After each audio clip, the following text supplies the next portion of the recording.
আমরা একটা ফ্যাসিস্ট সরকারের পতন ঘটাইছি, কিন্তু ফ্যাসিবাদী সিস্টেম থেকে পুরোপুরি বের হয়ে যাওয়ার যে প্রক্রিয়া, সেই প্রক্রিয়া কিন্তু আমরা এখনো কমপ্লিট করতে পারি নাই।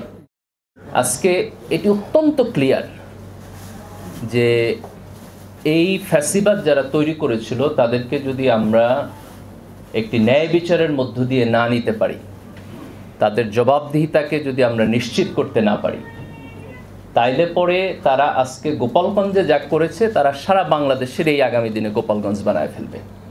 এ ব্যাপারে কোনো দ্বিধা আমরা দেখতেছি না।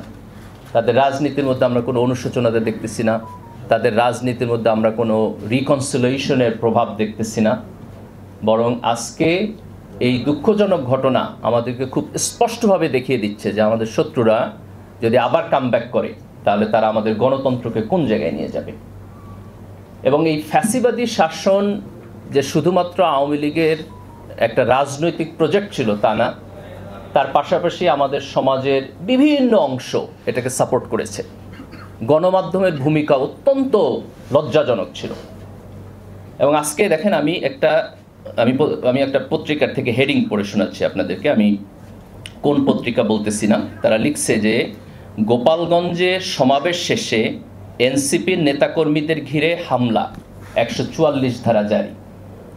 এই সেন্টেন্সের মধ্যে কোনো সাবজেক্ট নাই, কোনো কর্তা নাই, ভাববাচ্য যে something is happen, passive voice. কেন কর্তা নাই? তার কারণ হলো এর যে কর্তা তাকে সে আড়াল করতে চায়, তার দায় দায়িত্বকে সে স্পষ্টভাবে বলতে চায় না। এই আড়াল করার মধ্য দিয়েই গত 16 বছরে এই দেশে মূলত একটা ফ্যাসিবাদ তৈরি হয়েছে।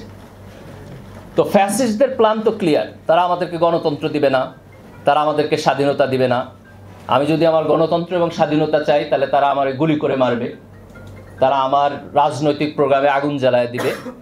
কিন্তু প্রশ্ন হলো এই ফ্যাসিবাদ থেকে যখন আমরা কয়েক হাজার লোকের রক্তের বিনিময়ে, আমাদের ভাইদের আহত হওয়ার বিনিময়ে একটা স্বাধীনতা পেয়েছি, সেই স্বাধীনতার মধ্যে আমাদের দায়িত্ব কী, আমাদের কর্তব্য কী? আমরা কি এটা চেয়েছিলাম যে 1 বছর শেষ হয়ে যাবে, এখন পর্যন্ত শহীদ এবং আহতদের লিস্ট কমপ্লিট হবে না, তাদের সরকারের পক্ষ থেকে যে কম্পেনসেশন দেওয়ার কথা সেটা শেষ হবে না, বিচার প্রক্রিয়া একটা সার্টেন লেভেল পর্যন্ত অগ্রসর হচ্ছে না, এবং যে রাজনৈতিক দলগুলো এই ফ্যাসিস্টের বিপক্ষে এই সংগ্রামে আমাদের পার্ট ছিল, আজকে আমরা সেই রাজনৈতিক দলগুলোকে দেখতেছি যে তাদের মধ্যে বিভিন্ন ধরনের অনৈক্য তৈরি হইতেছে।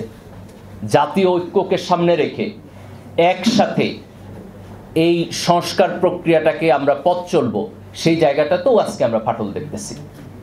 এই অনৈক্য যদি চলতে থাকে এবং আমরা যদি জাতীয় স্বার্থকে আমাদের সব কিছুর উপরে যদি স্থান দিতে না পারি, তাইলে পরে এই গণ অভ্যুত্থানের মধ্য দিয়ে আমাদের যে স্বপ্ন ছিল সেই স্বপ্ন কিন্তু ব্যর্থ হবে।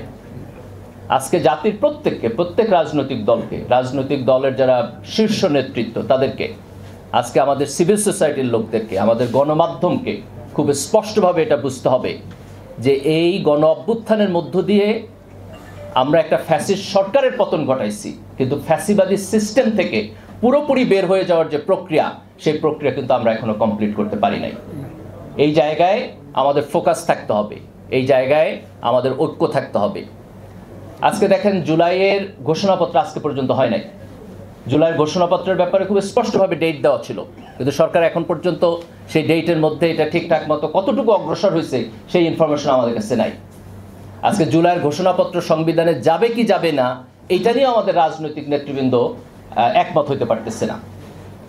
আজকে জুলাইয়ের সনদের আগে আমাদের সংস্কার প্রস্তাব নিয়ে আলাপ আলোচনা হওয়ার কথা। আমি আজকে পত্রিকায় দেখলাম যে সংসদের উচ্চ কক্ষের যে প্রস্তাব ছিল, তো সেই উচ্চ কক্ষে পিআর পদ্ধতিতে হবে কি হবে না এটা নিয়ে মতান্তরের কারণে তারা টোটাল উচ্চ কক্ষই বাদ দেওয়ার প্রস্তাব করে ফেলছে। তো আমরা যখন হাসিনার ফ্যাসিবাদী সিস্টেম থেকে বের হচ্ছি, আমাদের 2টা টার্গেট ছিল। একটা টার্গেট হলো যে আগে গণতন্ত্র ছিল না, গণতান্ত্রিকভাবে নির্বাচন হয় নাই, 3টা নির্বাচন হচ্ছে আপনার চুরিচামারি করে নিয়ে গেছে, তাহলে আমরা একটা সুষ্ঠু নির্বাচনী প্রক্রিয়ায় যাইতে চাই। এটা হচ্ছে আমাদের একটা ফিলসফি। আরেকটা ফিলসফি হলো যে ঠিক আছে আমরা নির্বাচনে যাব, কিন্তু নির্বাচনে যাওয়ার আগে আমরা একটু আত্মপর্যালোচনা করে দেখতে চাই যে গত 16 বছরের এই ফ্যাসিবাদের যে মেকিং, যেই কারণে এই ফ্যাসিবাদী সিস্টেম তৈরি হয়েছে সেইটা আমরা কিছু কিছু জায়গায় পরিবর্তন করতে পারি কিনা। এটা কি এই কারণে হয়েছে যে আমাদের সংবিধানে আমরা প্রধানমন্ত্রীর সাথে বিচার বিভাগ এবং সংসদের যে পাওয়ার অফ ব্যালেন্স সেটা আমাদের সংবিধানে ঠিকঠাক মতো নাই, আমরা প্রধানমন্ত্রীকে অতিরিক্ত ক্ষমতা দিয়ে ফেলছি কিনা, আমাদের নিয়োগ প্রক্রিয়াগুলো বড় বড় পদে যে নিয়োগ প্রক্রিয়া সেগুলো ফেয়ারলি হইতেছে কিনা, আমাদের জুডিশিয়ারিকে আমরা স্বাধীনভাবে রাখতে পারতেছি কিনা। তো এই জায়গাগুলোর স্ট্রাকচারাল প্রবলেমের কারণে যদি আমাদের ফ্যাসিস্ট মেকিং হয় তাহলে নির্বাচনে যাওয়ার আগে আমাদের এই জিনিসগুলো পরিবর্তন করা দরকার। তার আমাদের খুব স্পষ্টভাবে দুইটা ফিলসফি। একটা ফিলসফি হলো এখানে নির্বাচন ছিল না, এখানে গণতন্ত্র ছিল না, আমরা নির্বাচনে যাইতে চাই, আমরা গণতন্ত্রে যাইতে চাই। দ্বিতীয়ত হলো এই গণতান্ত্রিক প্রক্রিয়ায় যাওয়ার আগে আমরা একটা স্ট্রাকচারাল রিফরমেশন করব আমাদের কনস্টিটিউশনের মধ্যে, আমাদের সিস্টেমের মধ্যে এবং আমাদের রাজনৈতিক দলগুলোর প্রক্রিয়ার মধ্যে। রাজনৈতিক দলগুলো গত ফ্যাসিস্ট সময় একটা লম্বা সময় কাউন্সিল করতে পারে নাই, তাদের আভ্যন্তরীণ নেতৃত্ব গণতান্ত্রিক প্রক্রিয়ার মধ্য দিয়ে তারা করতে পারে নাই, তাদের আয় ব্যয়ের হিসাবের অডিট ঠিক মতো করতে পারে নাই, কারণ গণতান্ত্রিক স্পেস ছিল না। তো আজকে আমরা যখন গণতান্ত্রিক স্পেসে আসছি তখন এই প্রশ্নগুলোকে আমাদের অ্যাড্রেস করতে হবে। আজকে যদি আমরা এমন একটা রাজনীতিতে যাই যেই রাজনীতিতে আপনি দলের সংস্কারকে গুরুত্ব দিবেন না, যেই রাজনীতিতে আপনি কনস্টিটিউশনের সংস্কারকে গুরুত্ব দিবেন না, যেই প্রক্রিয়ার মধ্যে আপনি বিচার বিভাগের সেপারেশনকে গুরুত্ব দিবেন না, যেই প্রক্রিয়ার মধ্যে আপনি সংসদের উচ্চকক্ষকে গুরুত্ব দিবেন না, কিন্তু আপনি খুব কুইকলি এই প্রসিডিউরটাকে ওভারকাম করে আবার একটা স্বাভাবিক প্রক্রিয়ায় যাইতে যাবেন, তাহলে এই প্রক্রিয়া তো কাজ করবে না। এবং এই কমিটমেন্ট যদি আমাদের না থাকে তাহলে তো জুলাইয়ের প্রতি আমাদের কমিটমেন্ট কমে যাবে, এবং জুলাইয়ের প্রতি যদি আমাদের কমিটমেন্ট কমে যায় তাহলে আবার একটা ফ্যাসিবাদী সরকার এবং শাসন ব্যবস্থা ফিরে আসবে।